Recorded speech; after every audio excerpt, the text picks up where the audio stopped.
کہ مرکب کسے کہتے ہیں، تو مرکب ہے کہ کئی یا نئی چیزوں سے مل کر بنی ہوئی چیز، ٹھیک ہے، یعنی مرکب کیا ہے، آپ یہ مرکب کے دو یا دو سے زیادہ الفاظ کے مجموعے یا نئی چیزوں سے مل کر کئی چیزوں سے مل کر بنی ہوئی چیز کو مرکب کہتے ہیں۔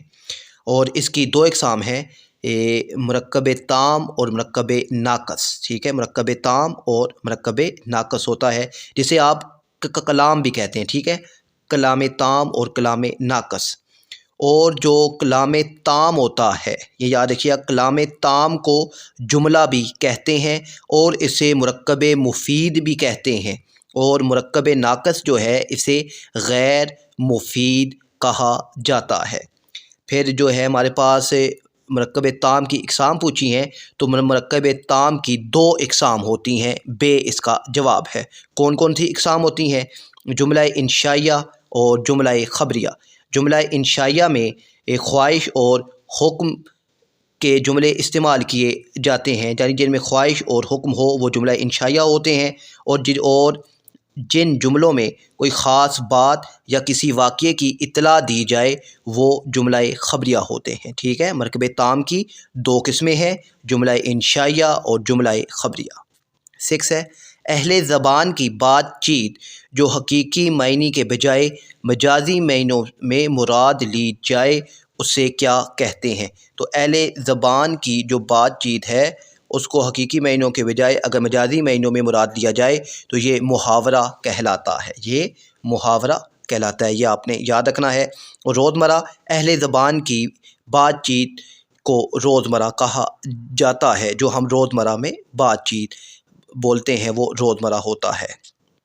اور ہمارے پاس پھر ہے جی آگے ہے کہاوت، تو کوئی فقرہ جملہ جو زندگی کے بارے میں کسی خاص اصول یا حقیقت کو ظاہر کرے اسے کہاوت کہتے ہیں، اور عربی میں کہاوت کو ضرب المثل کہا جاتا ہے۔ تو ضرب المثل آپ نے سنی ہوں گی، جیسے کہ اب کوئی مثال، جیسے کہ ہم بعض اوقات بولتے ہیں ناچ نہ جانے آنگن ٹیڑھا، تو یہاں کہ کیا ہے کہ اب اس کا یہ بھی ایک کہاوت ہے، ضرب المثل ہے کہ اپنی نااہلی کو دوسروں کے سر پر ڈال دینا، ٹھیک ہے، بندے کو کام نہ آتا ہو اور بندہ بہانے بنانا شروع کر دے تو یہ ہم جملہ بولتے ہیں کہ ناچ نہ جانے آنگن ٹیڑھا۔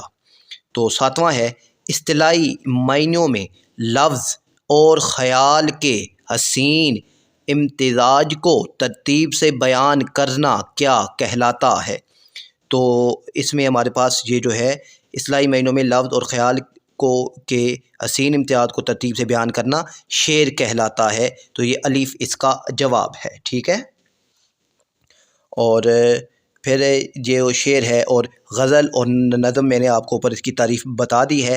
اور مثنوی کا لفظ مثنیٰ سے ماخذ ہے اور یہ عربی زبان کا لفظ ہے اور اس کے معنی ہوتے ہیں دو دو کے، ٹھیک ہے۔ وہ صنف شاعری جس میں طویل داستان یا کوئی قصہ بیان کیا جاتا ہے اور اس کے دونوں مصرے آپس میں ہم قافیہ ہوتے ہیں، ٹھیک ہے۔ اس کے بعد ہمارے پاس سے 8 ہے، جس نظم میں اولیاء اللہ یا بزرگان دین کی تعریف کی جائے اسے کیا کہتے ہیں؟ تو ایسی نظم کو کہتے ہیں منقبت، جیم اس کا جواب ہے، ٹھیک ہے۔ قصیدہ جو سرکاری عہدے داروں یا بادشاہوں کی تعریف میں اشعار لکھے جاتے ہیں اسے قصیدہ کہتے ہیں۔ اور سلام جو ہے یہ سلام یعنی نبی کریم صلی اللہ علیہ وآلہ وسلم اور بزرگان دین اور امام حسین علیہ السلام کی تعریف میں جو اشعار ہوں وہ سلام میں آتے ہیں، مگر نبی کریم صلی اللہ علیہ وآلہ وسلم کی خاص جو نبی کریم صلی اللہ علیہ وآلہ وسلم کے لیے ہوں وہ ہمارے پاس جی وہ ہوتی ہے نعت ہوتی ہے، ٹھیک ہے نا۔ اور سلام بھی لکھا جاتا ہے، بہت سارے سلام آپ نے سنے ہوں گے۔ اور مناجات جس میں آپ رقت انگیز طور پر رو رو کر اپنے رب سے دعا مانگتے ہیں اور جس میں اپنے رب سے دعا یعنی وہ نظم جس میں دعائیہ اشعار موجود ہوں مناجات کہلائے گی، ٹھیک ہے۔ 9 ہے اگر کسی لفظ کو حقیقی معنی کے بجائے مجازی معنیوں میں اس طرح استعمال کیا جائے کہ حقیقی اور مجازی معنی میں تشبیہ کے علاوہ کوئی اور تعلق پایا جائے تو اسے مجاز مرسل کہتے ہیں۔ تشبیہ کے علاوہ کوئی اور تعلق ہو تو مجاز مرسل ہے، اور اگر تشبیہ کا تعلق ہو تو وہ استعارہ ہے، ٹھیک ہے نا، یاد رکھیے گا۔ اور کنایا جس میں پوشیدہ بات کہی جاتی ہے، ٹھیک ہے نا، جیسے کہ اگر میں آپ کو کنایا کی کوئی مثال دوں تو میاں کچھ تو خیال کرو بالوں میں چاندنی اتر آئی ہے۔ اب یہ چھپی ہوئی بات ہے کہ بالوں میں چاندنی اتر آئی ہے، یعنی بال اب سفید ہو گئے ہیں۔ اور محاورہ 2 یا 2 سے زیادہ الفاظ کے مجموعے کو محاورہ کہتے ہیں جو اہل زبان کی بول چال کے مطابق مجازی معنیوں میں استعمال ہوتا ہے، ٹھیک ہے نا۔ محاورہ جیسے ہمارے پاس ہے جی سر پر چڑھنا، تو سر پر جیسے ہم لوگ اکثر بولتے ہیں کہ آپ نے بچوں کو سر پر چڑھا رکھا ہے، یعنی بچے اگر بہت زیادہ شور شرابہ کر رہے ہوں یا بدتمیزی کر رہے ہوں تو ہم یہ جملہ بولتے ہیں کہ آپ نے بچوں کو سر پر چڑھا رکھا ہے، تو یہ جو ہے یہ محاورے میں استعمال ہوتا ہے، ٹھیک ہے۔ اس کے بعد ہے جی ہمارے پاس 10th MCQs ہے، شاعر کا قلمی نام کیا کہلاتا ہے؟ تو شاعر کا قلمی نام یا مختصر نام جو شعراء اپنے اشعار میں استعمال کرتے ہیں اسے اس کا جواب ہے جی بے تخلص کہتے ہیں، ٹھیک ہے۔ اور تخلص علم بیان کی قسم ہے، اور عرف یہ بھی علم بیان کی قسم ہے۔ تو عرف کیا ہوتا ہے؟ جو وہ نام جو محبت، نفرت یا حقارت کی وجہ سے لوگوں میں مشہور ہو جائے، ٹھیک ہے، تو وہ عرف کہلاتا ہے۔ اور کنیت، ٹھیک ہے نا، کنیت عربی زبان کا لفظ ہے، کسی شخص کو احتراماً یا کسی وصف کی وجہ سے جو لقب دیا جاتا ہے وہ کنیت کہلاتا ہے۔ کنیت کی مثال اگر میں آپ کو دوں تو ابو تراب حضرت علی کی کنیت ہے، ٹھیک ہے، ابو تراب۔ اور ابو بکر حضرت ابو بکر صدیق کی کنیت ہے۔ فاروق حضرت عمر فاروق رضی تعالیٰ عنہ کی کنیت ہے، ٹھیک ہے نا۔ اور اسم نکرہ، تو اسم نکرہ آپ کو معلوم ہوگا کہ اسم نکرہ اور اسم معرفہ کیا ہوتا ہے، ٹھیک ہے۔ عام شخص، جگہ یا چیز کے نام کو اسم نکرہ کہتے ہیں۔ اچھا 11 ہے، وہ خاندانی آدمی ہے، کبھی آپ کو شکایت کا موقع نہیں دے گا۔ اس جملے کا تعلق علم بیان کی کس قسم سے ہے؟ تو وہ خاندانی آدمی ہے یعنی نیک آدمی ہے، ٹھیک ہے، تو یہاں پر چھپی ہوئی بات ہے تو یہ کنایا ہے، یہ کیا ہے؟ کنایا ہے۔ اور پھر اس کے بعد 12 ہے، غزل میں اشعار کی کم از کم تعداد کتنی ہوتی ہے؟ تو غزل میں کم از کم اشعار کی تعداد 5 ہوتی ہے اور زیادہ سے زیادہ 25 ہوتی ہے، ٹھیک ہے، کم سے کم 5 اور زیادہ سے زیادہ 25 ہوتی ہے۔ اور عام طور پر جتنی بھی غزلیں دیکھی ہیں میں نے یا پڑھی ہیں وہ 7 طویل بھی ہوتی ہیں، میں اپنی بات کر رہا ہوں، وہ 7 سے 12 اشعار ہوتے ہیں، ان میں 7 سے 12 اشعار ہوتے ہیں، مگر غزل میں کم از کم 5 اشعار ہونے لازمی ہیں۔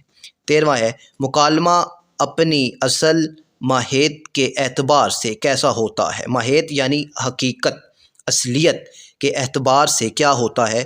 تو مکالمہ زبانی ہوتا ہے، ٹھیک ہے، یہ یاد رکھیے کیا ہوتا ہے؟ زبانی ہوتا ہے۔ 14 ہے، دندان یار اور کشت سخن قواعد کی روح سے مرکب کی کون سی قسم ہے؟ تو دندان یار یعنی یار کے دانت، اور اس کے بعد ہے کشت سخن یعنی سخن کی زمین۔ تو یہاں پر یہ جو ہے آپ کے پاس یہ مرکب اضافی ہیں، ٹھیک ہے، یہ کیا ہے؟ مرکب اضافی، دال اس کا درست جواب ہے۔ اور مرکب اضافی ہوتا کیا ہے؟ ایک اسم یا صفت دوسرے کی وضاحت کرتا ہے، جس میں ایک اسم یا صفت دوسرے کی وضاحت کرتا ہے، ان میں کا، کی، کے استعمال ہوتا ہے، ٹھیک ہے نا، جیسے دندان یار، ٹھیک ہے، یار کے دانت، ٹھیک ہے، تو یہاں پر ان میں کا کی کے مرکب اضافی ہے، تو یہاں پر اس کا دال جواب ہے۔ اور اس کے بعد جی مرکب تام آپ کو معلوم ہے کہ جس سے سننے والے کو پورا مطلب سمجھ آ جائے۔ اور اس کے بعد ہے جی صفت نسبتی، تو ایسی صفت جو کسی چیز کی نسبت یا تعلق ظاہر کرے، اور ان کے آخر اور مرکب نسبتی کی پہچان یہ ہے کہ یہ اس کے چھوٹی یہ ہوتی ہے، جیسے عرب سے عربی، ٹھیک ہے۔ اور اس کے بعد ہے جی مرکب توصیفی، ایسا مرکب جو ایک لفظ دوسرے کی صفت بیان کرتا ہے، ٹھیک ہے نا، جس میں دوسرے کی صفت بیان کی جائے وہ مرکب توصیفی ہوتا ہے۔ اور ابھی اس کی مثال ہے جہاں جیسے کہ نیک لڑکی، اب جو لڑکی ہے وہ نیک ہے، ٹھیک ہے نا، تو اب یہاں پر یہ جو لڑکی کی صفت بیان ہو رہی ہے تو کہ وہ نیک ہے، ٹھیک ہے۔